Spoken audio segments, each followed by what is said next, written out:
it's recording. Okay, that's fine.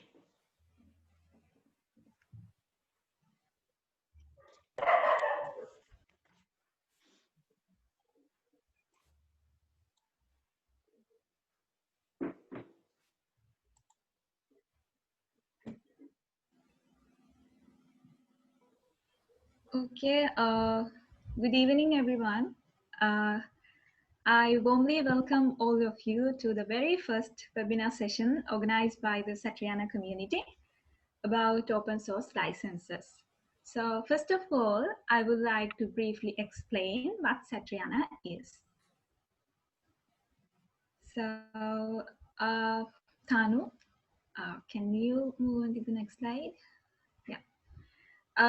We are an independent and transparent open source community that respects the privacy of people. So we aim to filter open source projects for authenticity while helping other open source volunteer startups to rise. And also inside our community, there are some teams like blog, development, and design. This webinar is mainly organized by the blog team of Satriaana. So as the blog team, once again, we warmly welcome you all to this session. Today, we are going to explain about the open source licenses, and I'll give you a brief introduction to it. So before we dive deeper into open source licenses, let's introduce some background and terminology starting from the open source initiative. Open source initiative is a non-profit organization that promotes the use of open source and maintains the open source definition, which is a set of 10 criteria that any open source project should comply to. Open source initiative uses the definition for open source licenses as open source licenses are licenses that comply with the open source definition. In brief, they also they allow software to be freely used, modified, and shared. As I mentioned earlier, the open source definition defines a list of requirements that open source projects should adhere to, and some of those are related with the license, like distribution of license. License must not be specific to a product. License must not restrict other software. License must be technology neutral. From my understanding, and in an attempt to rephrase it, open source licenses are setting the rules required for open source to work. If a repository doesn't clearly specify the license, it means that you don't have any legal right use it, modify or share the code without the consent of the author of the repository. And that's why having a license is important. Before we start describing the details of each license, I think it's worth mentioning that licenses can be classified in two big categories, like copyleft and non-copyleft, and also we call it as permissive license. So licenses under the first category, which means copyleft, allow deductive works but require them to use the same licenses as the original work. So for example, if you write some software and it is released under a copyleft license, and someone else wants to modify your software and distribute the modified version, then this modified version must have the same license as your software. And the permissive open source license allows the derivative work to use and be distributed under another license, open or proprietary. So depending on the preferences and the goals of the owner of the project, each category has its own advantages and drawbacks. Due to that, There are some examples of both categories amongst the most widely used licenses. So let's try to take a look on a few of them.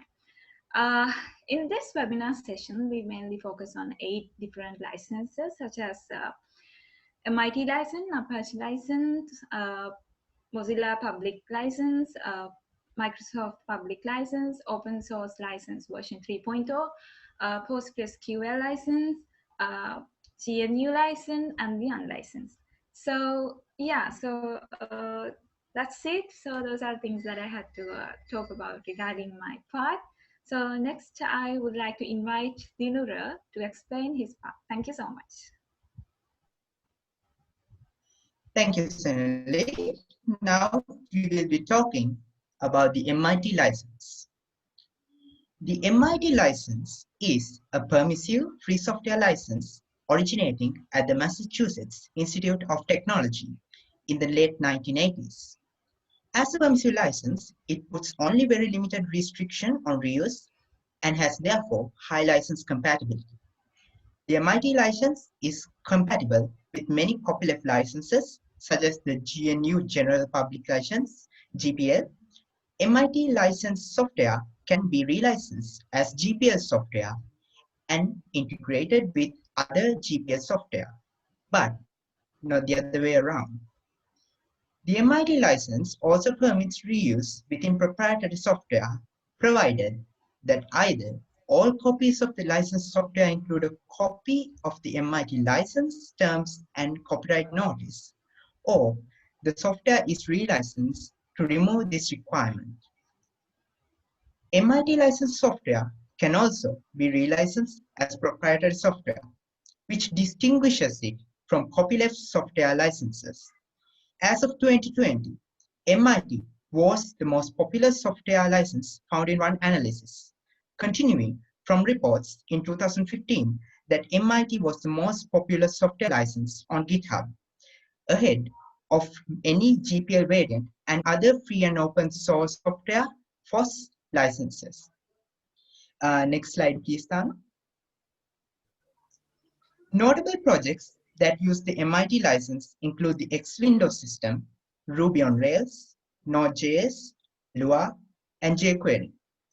Notable companies using the MIT license include Microsoft for .NET Core, Google for AngularJS, and Facebook for React.js. That is all about the MIT license. Now I'll be passing on to Suraji to talk about her section. Thank you. Thank you, Dinuru. I'm talking about Apache License 2.0. This is a FSC and OSI approved license. This is a permissive free software license written by the Apache Software Foundation.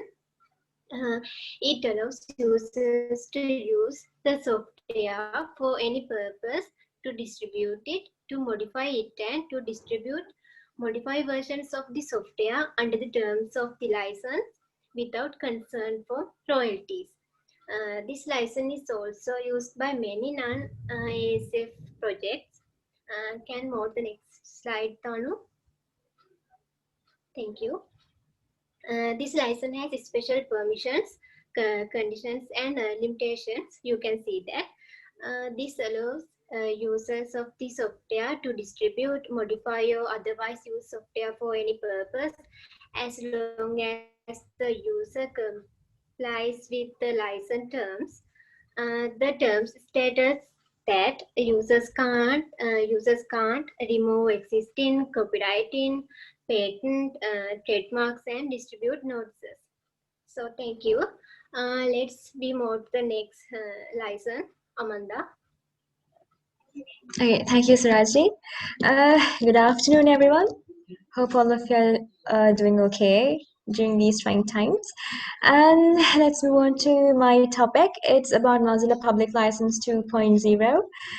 Well, it's a bit hectic calling it Mozilla Public License 2.0 all the time, so I'll be referring to it as MPL throughout this session. Okay, let's see. Authored and distributed by the Mozilla Foundation, MPL is what you call a simple copyleft license. Simply, Copyleft is a general method for making a program free and requiring all modified and extended versions of the program to be free as well. Free in the sense of freedom, and of course, not free of charge. Uh, if I explain it a bit further, Copyleft says that anyone who redistributes the software with or without changes must pass along the freedom to further copy and change it. Copyleft guarantees that every user has freedom. But you must keep in mind that this definition fits a strong copyleft licenses. As a simple copyleft license, MPL differs a little bit as it's less strict and allows users proprietary use a little as well. Hence, the MPL fills a useful gap in the spectrum of free and open source software licenses.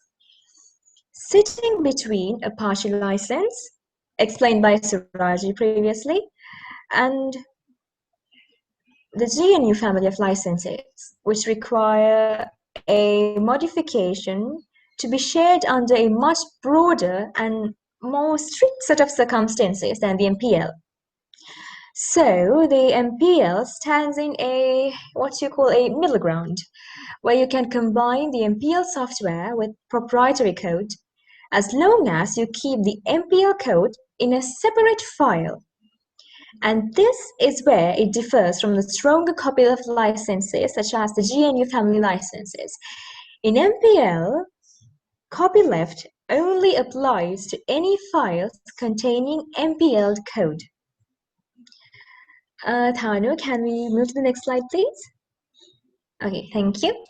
As you can see in this slide, there are certain things that you have the privilege to do and things you cannot do and things that you must do when licensing your software or work under the MPL. Of course, you can use a software that is licensed under the MPL for commercial use. You can modify and distribute it, and you can add sub-licenses, place a warranty, and also you can use patent claims as well. But you cannot use trademarks or hold libel. And you must include copyright, include licenses, disclose source, and include original. In order to get a much broader and better idea, I recommend that you read the license itself. And there's an FAQ about this license provided by the Mozilla Foundation. So for your reference, I will be sending the two links via the chat. So wait a moment until I post it here.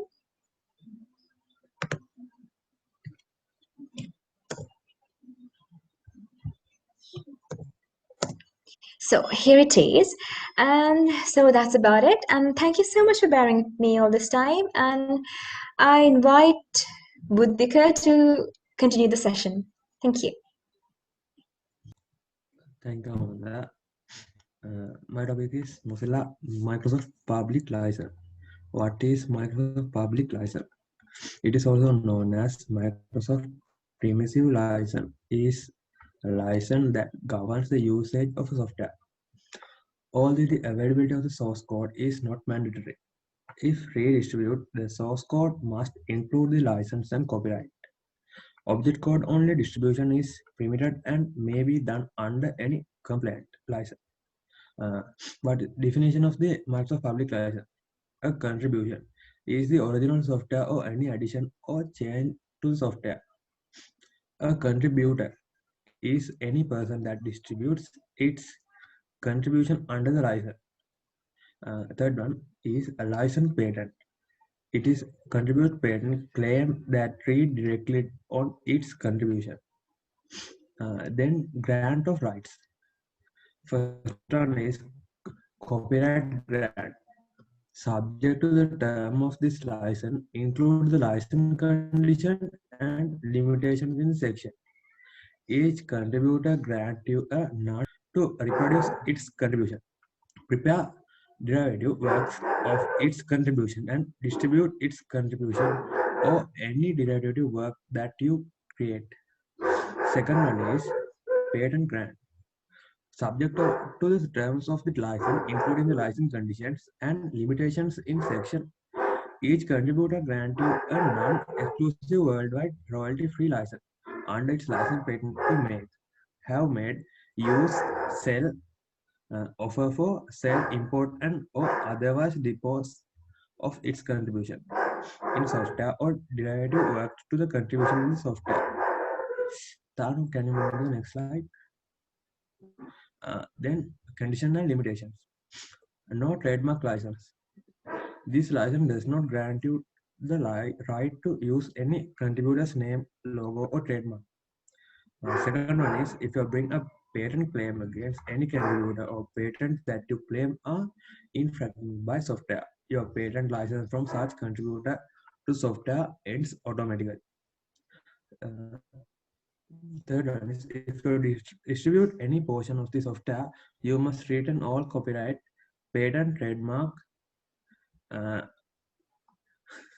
and attribute notice that are present in software. If you distribute any portion of the software in source code form, you may do so only under this license, including a complete copy of this license with your distribution. If you distribute any portion of the software in compiled or object code form, you may only do so under a license that compiles with the license.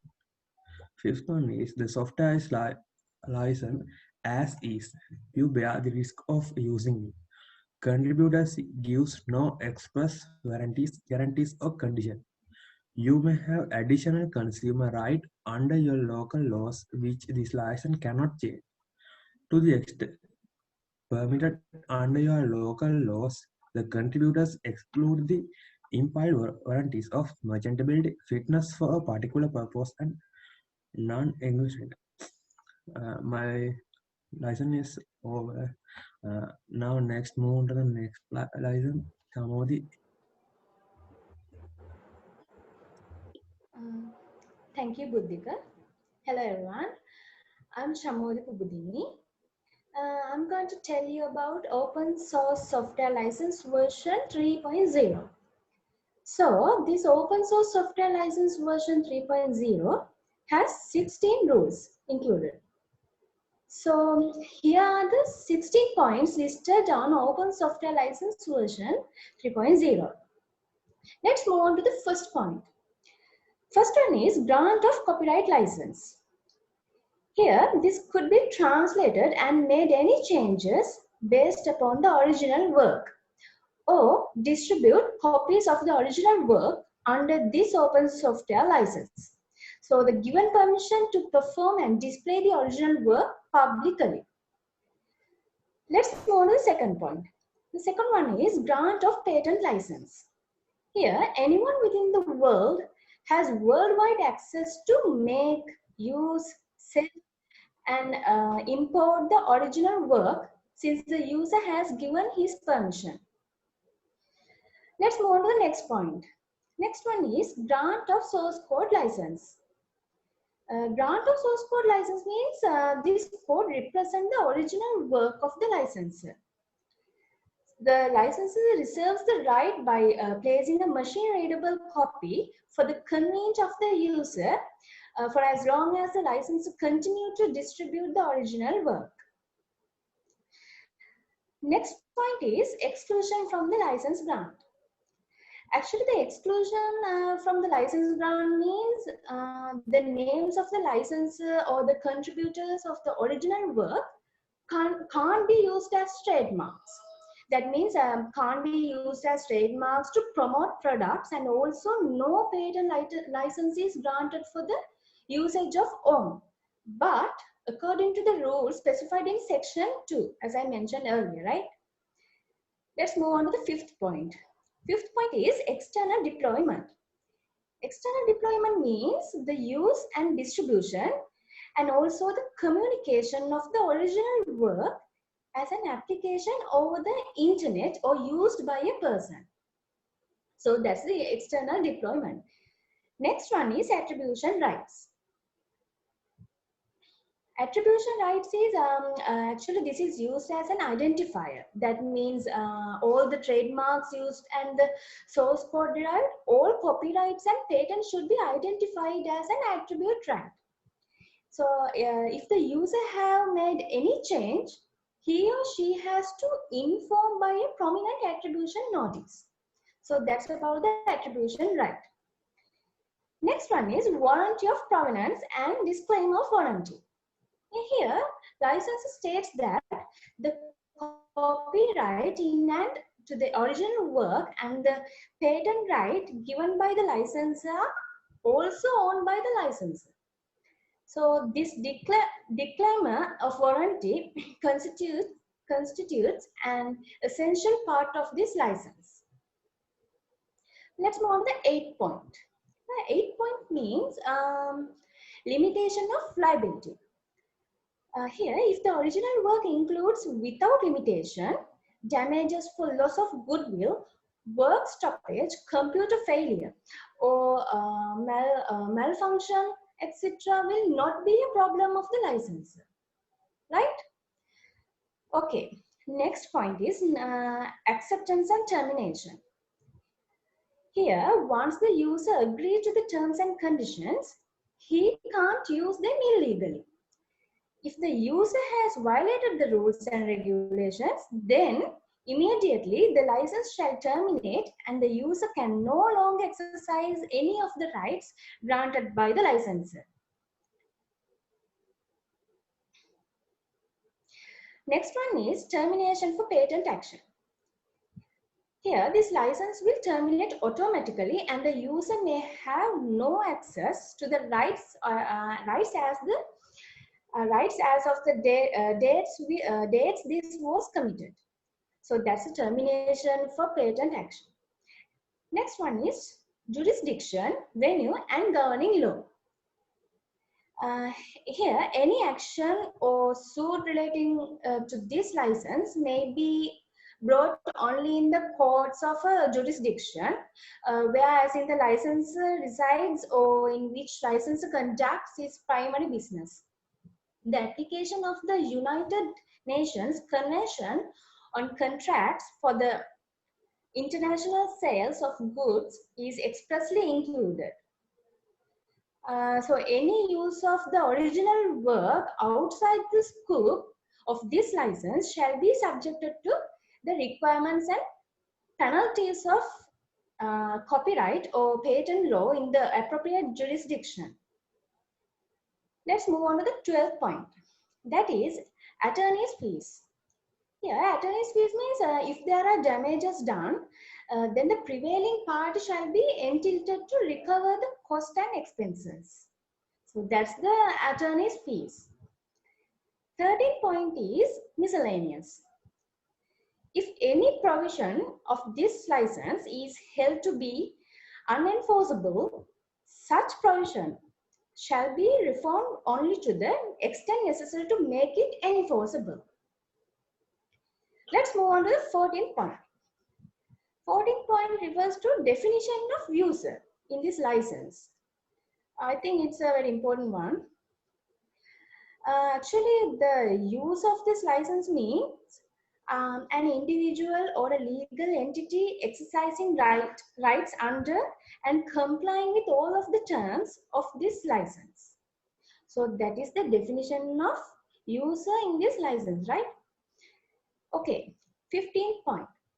That is right to use. Very good one.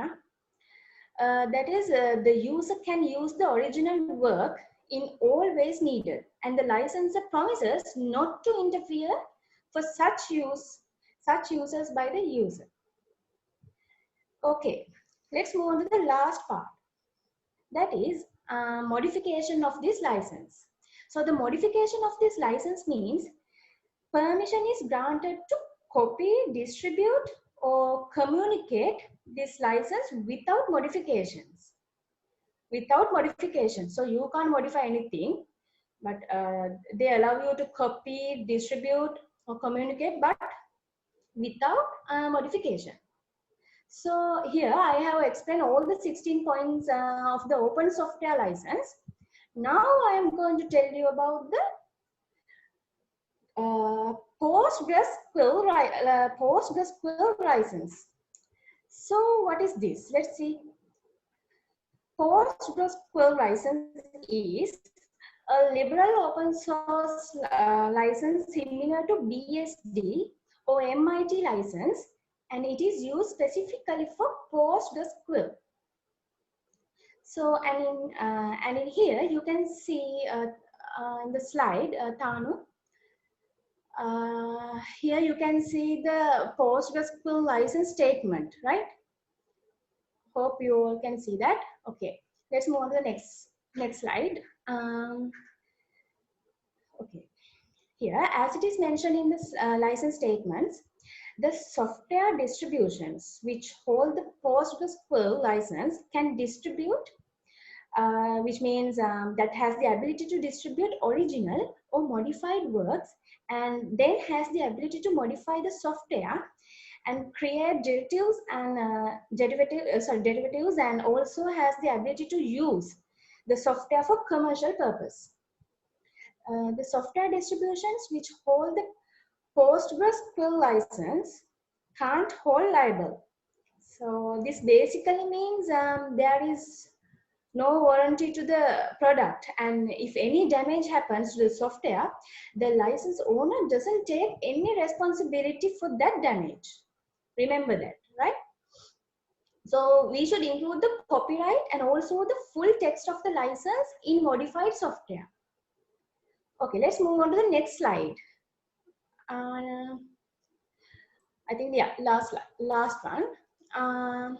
Here, someone may ask why PostgreSQL is not released under the GNU General Public License.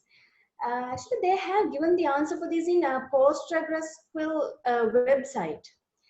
That is, they like their license and they do not want to change it, and also they do not have future plans to change the PostgreSQL license or release PostgreSQL under a different license. And now, okay, here I'm coming to a very important part, and that is how to use this license. Let's see. I think you can see the license template in the screen.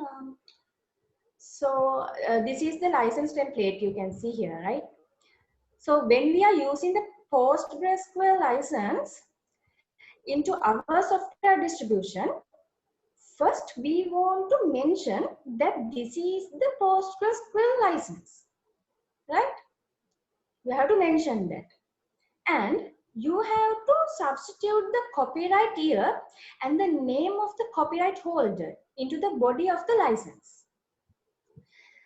As an example, I can mention you that the copyright 1996 to 2020, and as the copyright holder, the organization name, PostgreSQL Global Development Group. So also, and finally, I have to put the license into a prominent file. That means in your software distribution, that means and common names for this file are copyright, license, or copying. So these are the common names that they use, right? And okay, yeah, it's all about the PostgreSQL license. So I think you all have gained a knowledge from the above explanation. So let me invite our next speaker, Indukilna Boteju, to continue the session. Thank you. Yeah, so I was muted. Thank you, Jamodi. And I've got to talk about the GNU license. First of all, I will talk about the Free Software Foundation. It is founded by Richard Stallman on 4th of October 1985 to support the free software movement, which promotes the universal freedom to study, distribute, create, and modify computer software, with the organization's preferences for software being developed under copyleft terms, such as with its own GNU GPL licenses. And moving on, there are three types of licenses. Don? Yeah, thank you, Don.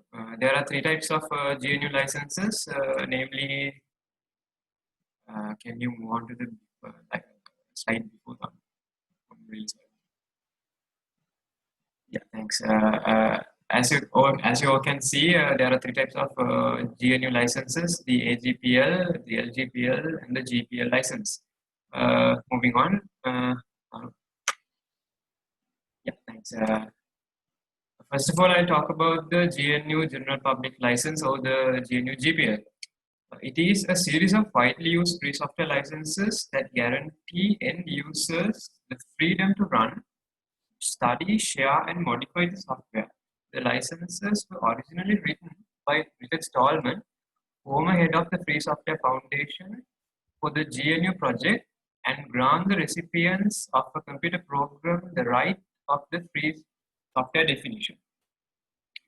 GPL series are all copyleft licenses, which means that any derivative work must be distributed under the same or equivalent license terms. This is in distinction to permissive software licenses, of which the BSD licenses and the MIT licenses, which my fellow mates have already described to you all, are widely used, less restrictive examples. Moving on to the next license, the GNU AGPL, is also known as the Affero General Public License, and it is also a free copyleft license published by the FSF, or the Free Software Foundation, and it is also based on the General Public License, but the version 3, and the FSF, or the Free Software Foundation, has recommended that the GNU Affero General Public License version 3 be considered for any software that will commonly be run over a network. So this license is for softwares which is run over a network, and run over a network or a network server. The purpose of the Affero GPL, or the AGPL, or the Affero General Public License, is to prevent a problem that affects developers of free programs that are often used on servers. I hope you all got it. And moving on to the next license, the LGPL, or the Lesser General Public License. It is also a free software license published by the FSF, and the license allows developers and companies to use and integrate a software component released under the LGPL into their own, or even proprietary software, without being required by the terms of strong copyleft license to release the source code of their own components. However, any developer who modifies in LGPL, or the Lesser General Public License, covered components is required to make their modified version available under the same LGPL license. For proprietary software, code under the LGPL, or the Lesser General Public License, is usually used in the form of a shared library, so that there is a clear separation between the proprietary and the LGPL components. The LGPL is primarily used for software libraries, although it is used by some standalone applications. And that's it for the license I've got. And I'll pass on to Dinush. Thank you. Thank you, Bahu. Hello, everyone. Now I am going to explain about the unlicense. It was first published on January 1st, 2010. The unlicense is a template for disclaiming copywriting, monopolying interest in software we are writing. In other words, it is a template for dedicating your software to the public domain. The unlicensed is a public domain equivalent license with a focus on an anti-copywriting message. Okay, I think all of you have some idea about what is unlicensed. Now look at why unlicensed. Unlicensed with no conditions whatsoever, which dedicates works to the public domains. Unlicensed work, modification and larger works may be distributed under different themes and without source code. Under the unlicensed have permission and limitation.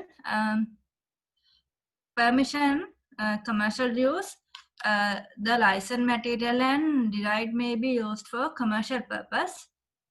Distribution, the licensed material may be distributed. Modification, the licensed material may be modified.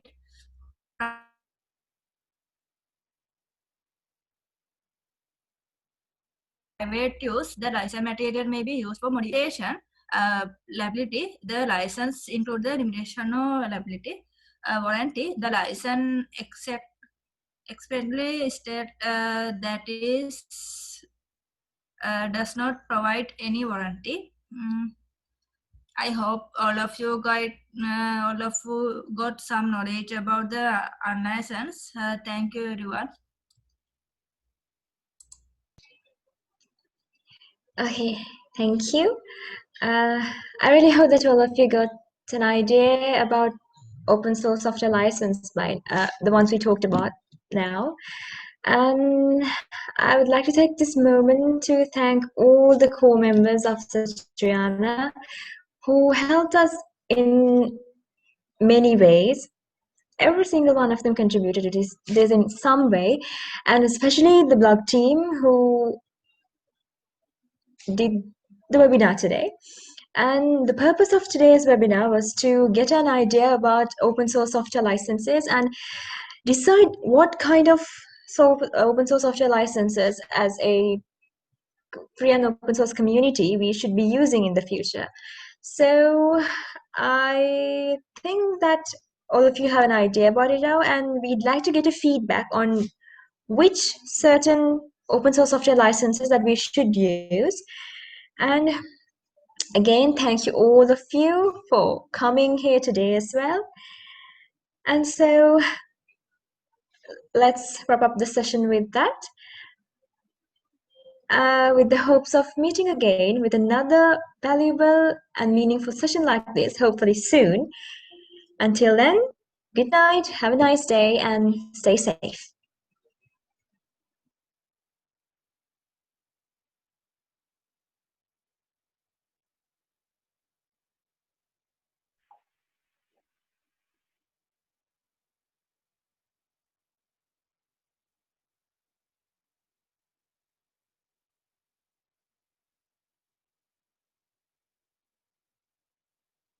Now can we stop the recording?